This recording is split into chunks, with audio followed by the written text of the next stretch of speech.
তো হ্যালো বন্ধুরা, কেমন আছো? আশা করি তোমরা সবাই খুব ভালো আছো। তো অনেকদিন বাদে আমি রান্না নিয়ে এসেছি। তো চলো আজকে কি রান্না করবো দেখতে পাচ্ছ। এটা হচ্ছে কচুর শাক। কচুর শাক তো তোমরা অনেকেই চেনো। তো কচুর শাকটা কেটে ফার্স্টে জল ঝরিয়ে নিয়েছি। তো এটা কীভাবে রান্না করবো সেটাই তোমাদের সাথে দেখাবার চেষ্টা করবো। তো চলো। তো দেখতে পাচ্ছ বন্ধুরা, কচুর শাকটা ধুয়ে সিদ্ধ বসিয়ে দিয়েছি, যেহেতু একটু বেশ ভালো করে কচুর শাকটা সিদ্ধ করে নিতে হয়। তো দেখো বেশি অনেকটা সিদ্ধটা হয়ে এসছে। তো এবার জল ঝরিয়ে নিই চুবিতে। জলটা ভালো করে এমনিতে তো কচুর শাকে জল মরতে অনেক সময় লাগে, তোমরা সবাই জানো। তো বন্ধুরা, কচুর শাকটা ওপরে জল ঝরাতে দিয়ে দিয়েছি। আর গ্যাসে দেখো কড়াও বসে দিয়েছি। কড়াতে সাদা তেল দিয়েছি, যেহেতু আমরা সাদা তেলটাই খাই। তোমরা চাইলে সর্ষের তেলও দিতে পারো। তো দেখো তেলটা গরম হচ্ছে। তেলটা ভালো করে গরম হয়নি এখন। তো গরম হলে ফার্স্টে দেখো শুকনো লঙ্কা দিয়ে দিলাম। তো শুকনো লঙ্কাটা ভালো করে লাল হয়ে ভাজা হয়ে যাবে। বেশ ফোড়ন যেরমভাবে ভাজা হয় সেভাবে ভাজা হবে। তো বন্ধুরা, শুকনো লঙ্কাটা ভালোভাবে লাল হয়ে ভাজা হয়ে গেছে, তোমরা দেখো। তারপরে গোটা জিরে দিয়ে দিলাম কিছুটা। গোটা জিরেটাও ভালোভাবে লাল করে ভাজা হবে। তো ভাজা হয়ে যাবে। এবার কি দিচ্ছি চলো দেখো। তো বন্ধুরা, এখানে শুকনো লঙ্কাটা ভাজা হয়ে এসছে। তো তারপর প্রথমে দেখো রসুন দিয়ে দিলাম।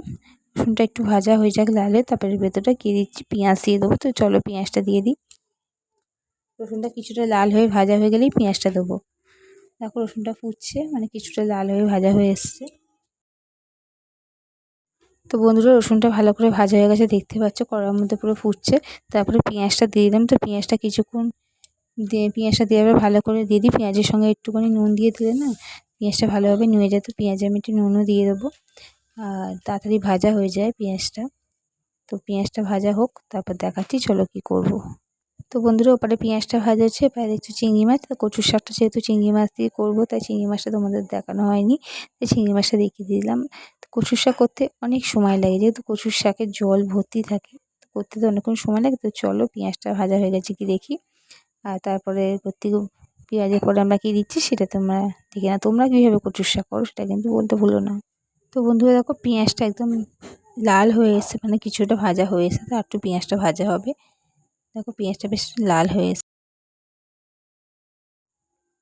তো পেঁয়াজটা দেখো লাল হয়েছে। তারপরে কাঁচা লঙ্কা দিয়ে দিলাম, অল্প করে দিলাম। তো কাঁচা লঙ্কাগুলো যদি খুব বেশি ঝাল হয়ে যেতে অল্পই দিলাম। তো তারপর কি দেবো দেখাচ্ছি চলো। কাঁচা লঙ্কাটা দিয়ে দেওয়ার পর বেশ একটু কাঁচা লঙ্কাটা দেওয়া হয়ে যাওয়ার পর তো এবার কি দিচ্ছি দেখো, বেশ তেল বেরিয়ে এসে পেঁয়াজটা থেকে। এবার দেখো চিংড়ি মাছটা দিয়ে দিলাম। আমরা চিংড়ি মাছ আগে ভেজে তুলে রাখি না, কারণ ভেজে তুলে রাখলে এরকম শক্তভাবে এসে যায়, স্বাদটা মনে হয় যেন টেস্টটা বেরোচ্ছে। তাই আমরা পেঁয়াজ হাফ ভেজে নিই, তার ভিতরে চিংড়ি মাছটা দিয়ে ভাজি। এতে একটা খুব সুন্দর ফ্লেভার ওঠে, এটা খেতেও খুব টেস্ট লাগে। তো তোমরা যারা যারা এভাবে করো নি, এভাবে করে দেখবে, তোমাদেরও খুব ভালো লাগবে। তো দেখো চিংড়িটা পেঁয়াজের সাথে বেশ কিছুটা ভাজা হয়ে যাবে। তারপর তো চিংড়িটা বেশ কিছুক্ষণ অল্প করে ভাজা হয়ে গেছে। তারপরে আমি একের পর এক মশলা দিতে থাকছি। প্রথমে দেখো হলুদ গুঁড়ো দিয়ে দিলাম। হলুদ গুঁড়োটা দিয়ে ভালো করে, চিংড়ি মাছটা তো কীরকম দেখতে ভালো লাগবে না হলুদ ছাড়া, তাই চিংড়ি মাছটার সাথে আগে হলুদটা ভালো করে মিশিয়ে নিলাম। তো দেখো এবার দেখতে ভালো লাগছে। এতক্ষণ মনে হচ্ছে চিংড়িটা ভাজাই হয়নি। এবার দেখো বেশ সুন্দর ভাজা কালারটা এসেছে। তারপর একে একে চিংড়িটা ভালো করে একটু ভাজা হয়ে যাবার পর তো একে একে সব মশলা দিতে থাকবো। তো নুন হলুদ দিয়ে ভালো করে নেড়ে নেওয়ার পরে তো দেখো বেশ সুন্দর দেখতে লাগে। লঙ্কা তো দিয়েই দিয়েছি। এরপর এর মধ্যে আমরা কচুটা দিয়ে দেবো। যেহেতু কচুটা দিয়ে বেশ ভালো করে নাড়তে হবে, এর ভেতর দিয়ে কচুটা দিয়ে বেশ কিছুক্ষণ ধরে নাড়তে থাকবো। তারপর আর তো কোনো মশলা দেওয়ার নেই। তো চলো তারপরে কি দিচ্ছি তোমাদের দেখাচ্ছি। কচুটা ভালো করে মিক্সড করে নিই, ঠিক আছে। তো বন্ধুরা দেখো, কচুর সঙ্গে মশলাটা মিক্সড করে নিয়েছি। কচুর সঙ্গে মশলা মেশাতে ভীষণ সময় লাগে, যেহেতু শক্ত শক্ত মতন কচুটা, আর মশলাটা ওর সাথে মেশাতে মেশাতে অনেকটাই সময় লাগে, হাত যেন পুরো ব্যথা হয়ে যায়। তো যাই হোক, আস্তে আস্তে দেখো মিশিয়ে নিচ্ছি। তাই এতটা সিদ্ধ করে জল ঝরার পরেও দেখো কচুতে কতটা। তো বন্ধুরা, কচুটা চাপা দিয়ে দিয়েছিলাম, তখন দেখলে তুমি নাড়তে নাড়তে আমরা কচুটা চাপা দিয়ে দিলাম। কচুটা এবার খুলে দেখো, দেখতে পাচ্ছ সাইড দিয়ে কতটা পরিমাণে জল বেরিয়েছে কচু থেকে। তো এই কচুটার জলটা মরতে অনেক সময় লাগবে, শুকনো শুকনো তেলটা বেরিয়ে আসতে। তো কচুটা দেখো এখন নেড়ে দিচ্ছি আমি একটু, যেহেতু ভালো করে মশলাটা তখন মেশানো হয়েছে, যেহেতু জল বেরিয়েছে এখন একটু নরম মতন হয়ে গেছে কচুটা, তাই খুব সহজেই নাড়া যাচ্ছে। দেখো বেশ কতটা জল, এটা শুকাতে অনেক সময় লাগবে। তো চলো এটা শুকাক, আমরা চাপা দিয়ে দিচ্ছি, একটু পরে দেখাচ্ছি। দেখো বন্ধুরা, কতক্ষণ বাদে খুললাম কচুটা, আর এখনও কতটা রস রয়েছে, এখনও রস। এটা শুকনো হতে অনেক সময় লাগবে। আর কীভাবে ধোঁয়া উঠছে, আমার ক্যামেরাটা পুরো ধোঁয়া ভর্তি হয়ে গেল, দেখাতে পারলাম না ভালো করে।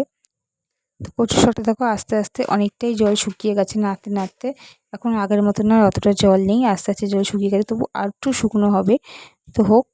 তো বন্ধুরা কচুর শাক প্রায় আমাদের শেষের দিকে। দেখো কচুর শাকটা পুরো একদম শুকনো হয়ে গেছে আর তেলটাও বেরিয়েছে বা কড়াতে লেগে লেগে যাচ্ছে, মানে কচুর শাকের রসটা পুরোই শুকিয়ে গেছে। তো দেখলে আমরা একদম মশলা ছাড়া খুব হালকাভাবে কচুর শাকটা বানালাম, এতে কোনো মশলা দেওয়াই হয়নি, জাস্ট একটু পেঁয়াজ একটু রসুন আর আর কোনো মশলাই দেওয়া হয়নি। তো বন্ধুরা মশলা ছাড়া কচুর শাক আমাদের রেডি। তো এইটা গরম ভাতের সাথে খেতে ভীষণ ভালো লাগে। তোমরাও এইভাবে বানিয়ে খেয়ে থেকো। তো আজকের মতো ভিডিওটা আমি এখানেই শেষ করলাম। টাটা, সবাই ভালো থেকো।